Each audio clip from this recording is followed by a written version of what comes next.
Hey y'all, how you doing today? We got off to a rocky start with the soft launch and all, but it's literally version 0.6, so I'm not tripping over that. So what exactly should you be doing for the first few days of the game? Well, the first few days are actually pretty much more important than people seem to think they are. The choices you make, especially in the beginning of the game, are going to dictate how slow of a crawl you have ahead of you, so let's go ahead and just share some tips. The very first thing you need to be worried about is making a team. If you're brand new to the game and don't know who does what, then you can just play freely with an unbound account until you unlock the index, and there you can look at everyone's kits. Your first team will preferably be a nuke or sweep team so you can get through the tedious early game as fast as possible. Check units for area of effect attacks to make stages go way faster. Bonus points if you have area of effect defense breaks or attack buffs to help you do more damage. Now once you've decided on your team, it's time to re-roll. Usually your entire first day is dedicated to re-rolling if you're as unlucky as me, but if you chose a legendary for your team, then you'll unfortunately have to re-roll for it. To get a desirable legendary is a 1 in 100 chance, so if it's an element that's light or dark, it's a 1 in 1000 chance. So definitely choose a couple legendaries to roll with so that you don't end up just wasting weeks just playing the first 15 minutes of the game over and over.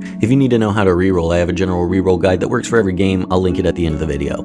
Okay, now let's say we just rerolled for 20 hours for a great team, crashed from exhaustion, and now we're waking up on day number 2. Now we have to unlock everything. Our first real day of playing is going to involve clearing the campaign as far as we can on normal and unlocking all the content we can. After every chapter, you'll unlock one of the dungeon bosses that gives you different types of equipments. Depending on which heroes are on your team, you're going to start progressing whichever dungeon they excel at immediately. Like if your entire team is water, maybe you don't want to farm Tulpa. Or if your carry is a fire unit and Tulpa is what you can do, then great, but you don't have to do them in order. I promise being able to obtain a 5-star piece of equipment on demand is going to be way better than farming 3-star sets that your team's supposed to use. And by the end of day 2, it will have been a surely busy day in the process, and rolling into the next day, we can start switching gears from super spam campaign mode to super boring replay mode for our skill ups on day 3. Once you have a decent set of 4-star or above equipment on your team, of course. That being said, if you're going into day 3 still needing to unlock things and farm early game equipments, then by all means finish that first. Here in the No Man's Land section, you can check if your element dungeon is available. If you can get crystals to increase your skills levels, then you'll be fighting the highest level you can farm quickly and farming that all day to max your character's skills. It will be a long and tedious process, but you only have to do it once per character, and your main team will be the one carrying you to end game, so it's pretty necessary. And this will undoubtedly take all day, finishing up our first 3 days in the game. After that, it gets a bit more nuanced and there's a lot more to the game, but I prefer not to do a long video about it and we can get to it later.